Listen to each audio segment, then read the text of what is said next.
This podcast is for informational purposes only. It is not intended to be financial or investment advice. Seek a licensed professional for investment advice about crypto or any other investment. Welcome to another episode of the Blazing Crypto Podcast. We are Brandon and Justin, and currently the market is in earn it mode as we continue to test the very bottom of these ranges on Bitcoin while altcoins are continued to get slaughtered. Justin, how are you holding up? I'm doing okay, luckily. I was sick last week and I probably still sound a little nasally, so that hit me a little harder than the market. Which is saying something. So while investors and traders all over the world are navigating a lot of uncertainty in the markets right now, we are going to continue diving deeper in learning and growing, sharpening our understanding, our tools. And today our focus is on the case for Ethereum. One of our core 4 items for investing in crypto is honor the king and queen. And when we say queen, of course, we mean Ethereum. Ethereum is the second largest crypto in total market cap. And some people even say it has a really good chance of flippening Bitcoin as the number one total market cap in the next 12 months. So we're going to talk about what all the hype is about. Justin, let's start with a brief overview of Ethereum, and specifically, when did it launch and why is that actually important? You mean specifically when did the Phase 2 start launching, or the actual coin Ethereum? The actual coin. Yeah. So Ethereum launched in 2015, which I guess you could say it was a late comer to crypto back then, because you have Bitcoin starting around 2010 or so. And then Ethereum really kind of becoming not top dog, but the big number 2 roughly around like 2017 during that bull market.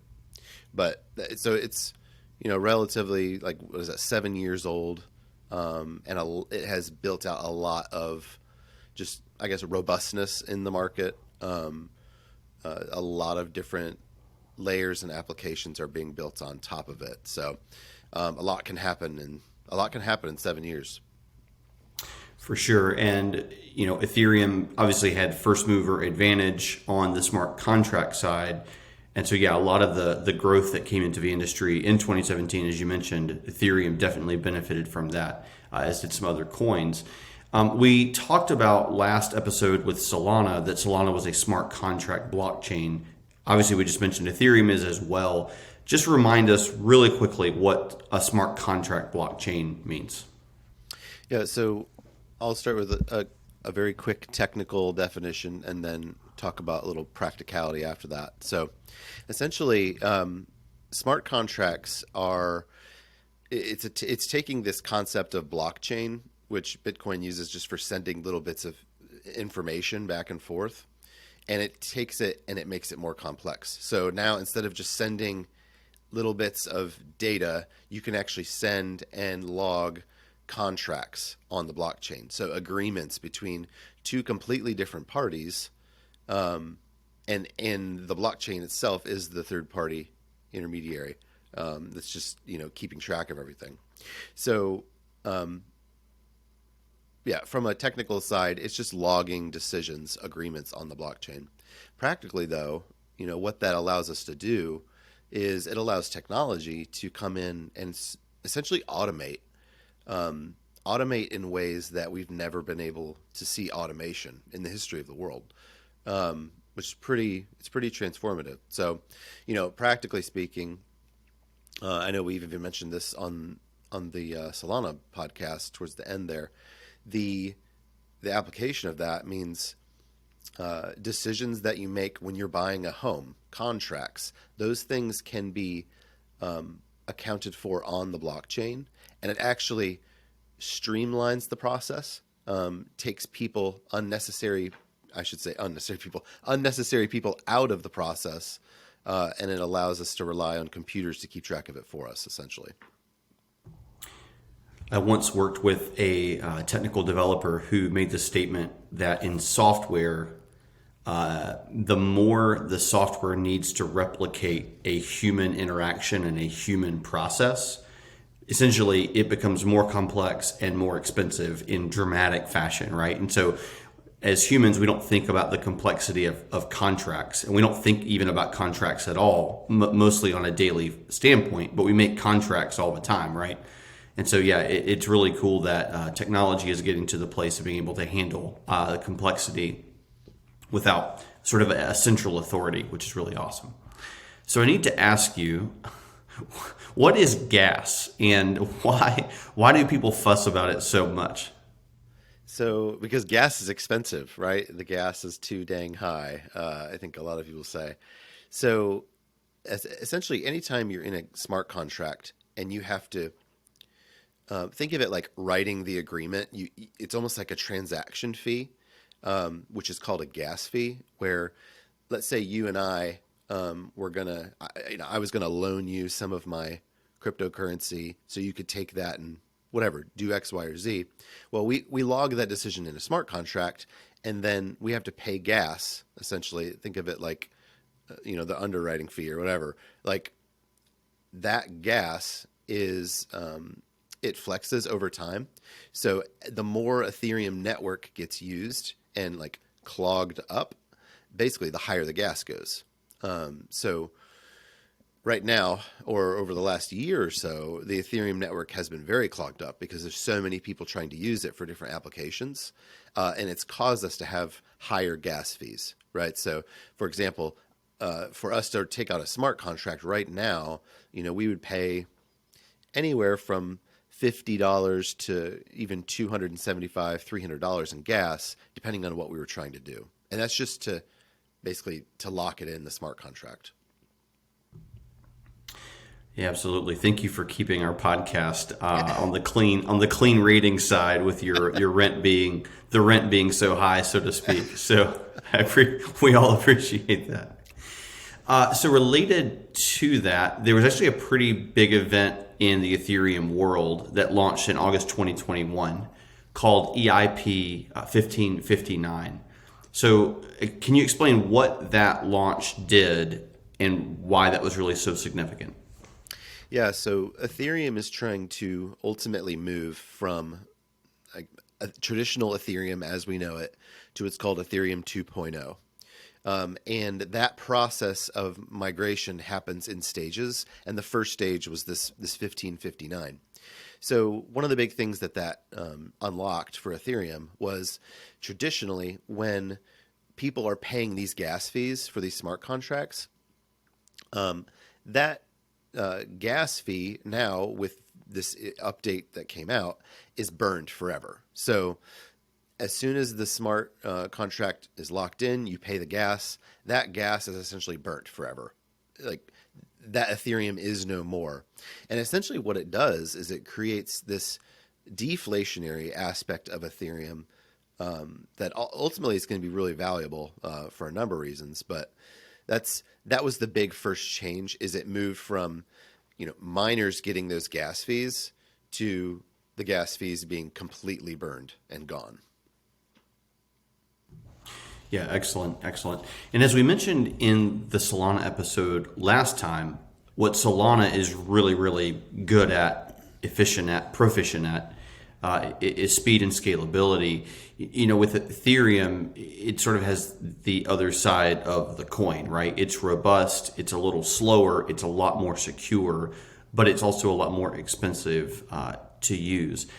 To use kind of a really weird analogy here, just because that's the way my brain works, it's almost like there are back in the day when a shopping mall was a big deal and they actually existed, it's like you'd see stores pop up in the mall or restaurants pop up in the mall, and you're like, how can that store afford the lease, the cost, the upkeep of being in a mall? And it's like, well, simply that's really where all the people were. That's really the only viable place they could be in one sense, but it was sort of too expensive for them to be there to begin with. And that's kind of how things seem on Ethereum. In other words, because it was first, there are things built on Ethereum that probably were never really meant to be built on Ethereum, but Ethereum was sort of the first and the biggest and the only thing to build on. In other words, there are things that are just too expensive to use on Ethereum, but they exist again because it was first. Yep. All right, so we talked about Ethereum or ETH being in total market cap number 2. Kind of a blast from the past, going back to 2017. We've actually seen coins like Ripple, XRP, and Litecoin occupy top 5 total market cap positions before falling out in some pretty dramatic ways. Actually, Ripple was, for a time, the number 2 coin in total market cap. Do you think Ethereum ETH has staying power at number 2? I certainly do. I think that's, I guess, most likely. I actually, and there's a lot of people that would see Ethereum being number 1 ultimately. Having a larger market cap than Bitcoin, simply because of the way it's used, right? So like, Bitcoin being the store of value, it's useful in that way. But because of Ethereum, introducing smart contracts and being able to be used for all of this automation, I think there's a legit case that, the total market cap size could pass Bitcoin ultimately. But whatever. Number 1, number 2, the point is Ethereum's not going away. Its robustness it's huge. So it's not like it's just going to fade away. Yeah, absolutely. We're almost approaching that magical 10-year number, right? Where if a technology makes it 10 years, it's a reasonable assumption that it will be around for another 10 years. So, Justin, we've talked about Bitcoin and Ethereum often in the same breath or in the same conversation. Are Bitcoin and Ethereum competitors? No. And for some reason, that's really, I can't stress how much they aren't competitors. But they're duking it out. They're duking it out for the number 1 spot. Yeah, the general public sees them as competitors. They see all cryptocurrency as competitors. As did I at one point. I think a lot of people start there, and that's fine. But the point is, they're not. They have completely different value propositions. Different people will buy them for completely different, reasons. It's not like Ethereum is QT and Bitcoin is BP or something like that. Like, these aren't just 2 gas stations duking it out for who's going to buy the most gas. So, yeah, that would be my short answer. Yeah. Well, first of all, we exist so that our audience is not the average person in the market. As we like to say, we're smarter than the average bull. So that's good. That's oftentimes a misconception. But like you said, they're 2 completely different things. And honestly, really the best case for each of them is to be what they are, really full stop, and not try to sort of eat into what the other one is doing, because they serve very unique and robust needs really in the financial and technical worlds.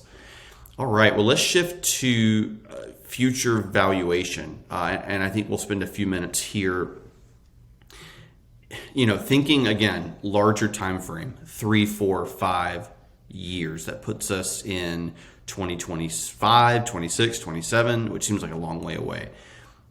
What do you think we can expect from Ethereum from a price standpoint? Obviously, that's going to be based on total market cap. What has handles for you there from a value standpoint on Ethereum? Yeah, a lot of that. So a lot of that really is contingent on, I think, how much corporations start adding Ethereum to balance sheets and actually buying up the asset, similar to how they're doing with Bitcoin. Just because I think that can unlock a much higher ceiling, obviously, when you have companies that have hordes of cash that are wanting to invest that in the market. But I think, realistically, Ethereum would be looking at $15,000 to $25,000 per coin, in the next 4 or 5 years. That's pretty, that's I would say a realistic target. And, as Ethereum 2.0, as that is, coming out, over the next year or two, that can obviously help it scale.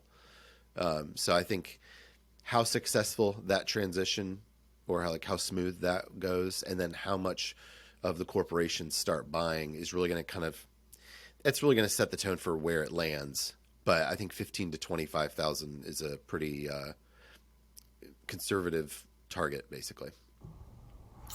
Yeah, there's that almost famous, maybe soon to be famous chart of Ethereum actually sort of following the trajectory of Bitcoin. So Ethereum in 2021, 2022, following where Bitcoin had been in 2017.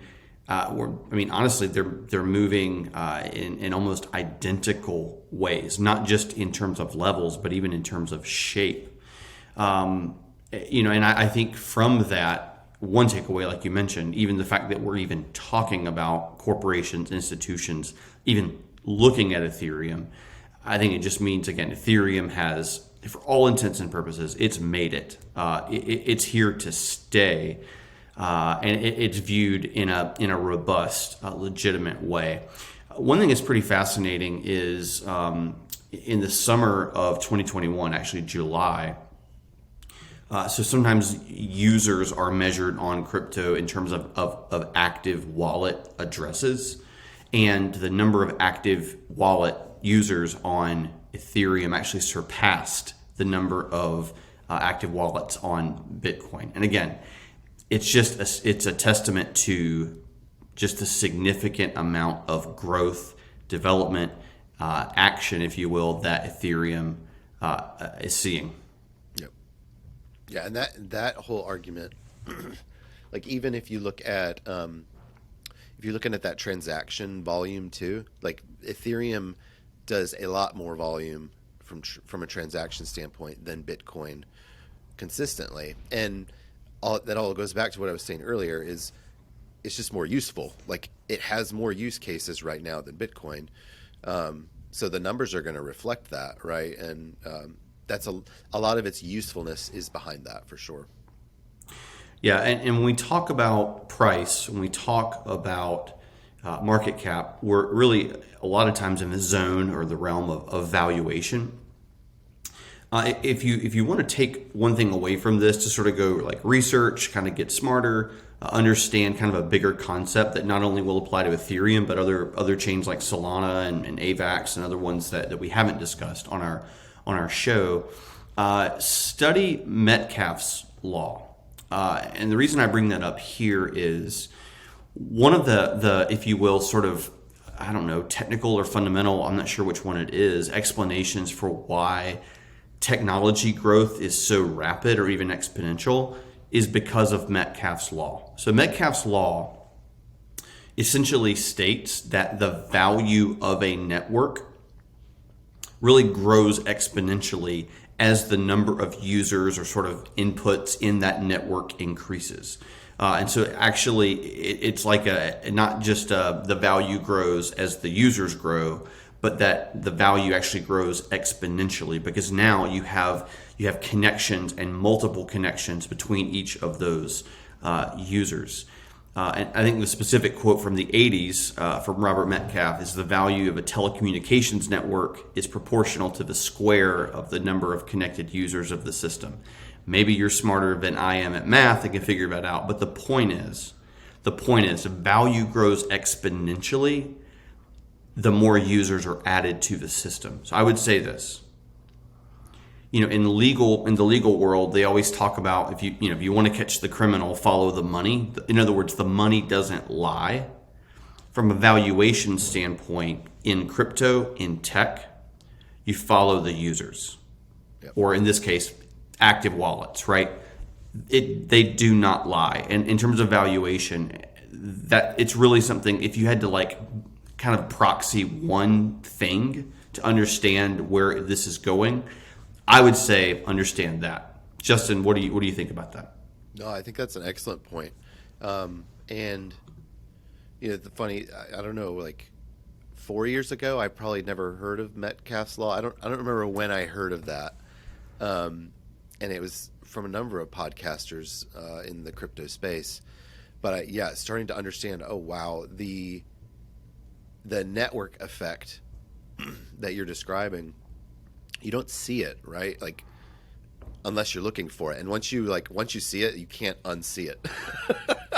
It's crazy, and in its relation to just technology in general, whether you're talking about social media platforms like Facebook, Instagram, TikTok, all of them have that network effect where, yeah, each individual user in isolation, yeah, it doesn't feel like they add a lot of value, but collectively, when you get that many people using something, it becomes immensely more powerful over time, for sure. You and I had a funny conversation one time where we were talking about someone asked me a question like, if Bitcoin's code, and shift to Bitcoin to make a point here. If Bitcoin's code is open source, why can't someone just replicate Bitcoin? In other words, why would something be valuable that simply could be replicated? And to be fair, it stumped me for a time. And you and I talked about it. And one of the things we came back to is to shift to sort of the Web 2 tech space. The same rule of thumb is true for Facebook. Yep. I mean, literally anyone that wanted to could replicate what Facebook has built from a tech standpoint. The thing you can't replicate is you can't replicate being first, Yep. or in Facebook's case, second. But the first one, as far as ones that are still around, sorry, MySpace. And you also can't replicate users. Yep. And to me, that isn't the explanation for why Facebook is worth what it's worth. We think of tech in terms of what it can do, but tech is really valuable because of how many people are doing it and the value they're creating on the network. And so, again, make no mistake, follow the users. If you want to dig into the data, look for data that talks about active wallet addresses. And again, we talk about the rate of development. The rate of development itself doesn't lead to growth, but usually users are where the development is happening. And so that's kind of why those are sort of, cousin realities, if you will. Justin, anything else to add there before we shift to our last talking point? Nope. So it's funny, there's this song and dance that people do when they talk about Ethereum, right? They caveat, it's not super fast. They caveat how expensive it is. They share a tale of a pound of flesh being extracted for, all of the transactions they've done and the gas they've paid. Inevitably, they shift to, but when Ethereum 2.0 launches, all of this is going to change, right? So first of all, we've alluded to Ethereum 2.0. In summary form, we could talk for an hour about Ethereum 2.0. What is it? When does it launch? And why should we care? So Ethereum, in order for it to continue growing, it has to scale so that more users can use it efficiently. We talked earlier about the gas fees and how as more users come onto the network, it clogs up the network and it makes the gas just outrageously high. So that presents a problem essentially for Ethereum, where they have to make modifications, changes to their blockchain in order to compensate for that. And so that process of moving, towards scaling is called Ethereum 2.0, right? And we mentioned earlier the first stage being EP 1559, rolling out last summer. Well, there's two stages left where Ethereum is going to go through major changes to reach this point where it can scale a lot more efficiently. So what that essentially looks like is Ethereum going from proof of work, which is basically mining and miners securing the network, to proof of stake, which is moving away from this inefficient mining strategy that is, it uses more electricity, all of that stuff. What's going to happen, though, is Ethereum will go from about 15 transactions per second to 50 to 100,000 transactions per second. So we're not just talking about scaling 2 or 3x. You're talking hundreds, thousands of x. So that's coming out it's supposedly over the next, year and a half, 2 years. They don't give exact launch dates on this stuff. But the first phase will be actually moving from proof of work to proof of stake. And that should be happening later on this year. And that's going to help it scale pretty dramatically. Not as dramatically as I had mentioned in those numbers. But then in the third and final phase, the Ethereum network is introducing what's called sharding, which is essentially going to take the blockchain and it turns it into, within one blockchain, you essentially have a lot of miniature blockchains that can help it process transactions a lot more efficiently. And that third final phase is supposed to come out next year, and that should help it scale up to that 50 to 100,000 transactions a second. But so that's kind of like a big overview of what Ethereum 2.0 is doing and the timeline. But ultimately, this, if it can accomplish this jump from Ethereum to Ethereum 2.0, it is going to solve a lot of the use case problems that we're currently running into with just gas being, too high. Yeah, and I'll say for our listeners, there's a lot of game theory around Ethereum 2.0. Number one, even pretending to exactly understand when it will be. But the game theory we're hearing a lot about is, like everyone is going to unstake their Ethereum that they've been staking, waiting for this, sort of when it happens. There's also a lot of theory about basically because people have their Ethereum staked, trying to earn higher interest. We talked about decentralized finance in our last episode a little bit. That basically we could be looking at what's called a supply shock, where in other words, take all the Ethereum that exists. If 90% of it is staked and a bunch of people want to come buy Ethereum, they're fighting over the last 10%. So it sort of creates not artificial demand, but some kind of outsized demand because there's not a whole lot left on the shelf. We just went through the snow. You go to the grocery store, there's no bread, there's no milk. It doesn't make sense. But we understand that concept of supply shock. I would say, we believe in Ethereum. It's one of our core positions. We don't really get too much into the game theory of when and what and how. The point is, it's a really valuable asset, and we think it's something that you ought to pay attention to. So transitioning here, next week, looking ahead, Justin and I were both under the weather. We're going to get back on schedule with sort of our routine of one podcast episode a week. Early next week, we're actually going to record an episode looking at what are really sort of the viable scenarios, both the really good ones, the good ones, and the not as good ones for Bitcoin and the crypto market as a whole. Talk about where our thoughts are, what recommendations you can consider. In one sense, Justin, I would say the scenario we're in is not one that we anticipated being in 6 months ago, 4 months ago when we started talking about this podcast. But I will say, I think a time such as this is really why we started in the first place, even though we didn't anticipate it. We're doing a lot of stuff on Discord. There's folks on there that we are walking through this scenario together, building a community, also sharing resources, information, advice, answering questions, not financial advice, of course. And if you want to join us, check it out, blazingcrypto.io/join. Again, it's $12.99 a month. Basically, the cost of Disney Plus, which, you don't need anyway. Tongue in cheek, wink, wink. My kids would kill me for saying that. But again, we want to provide a lot of value. We want to walk with you and help guide you through a lot of the uncertainty that we're facing. So we hope you'll join us. Give us a shot. Cancel anytime. We would love to have you. So with that, I'm Brandon. You're Justin. And we will see you all next time. See you guys.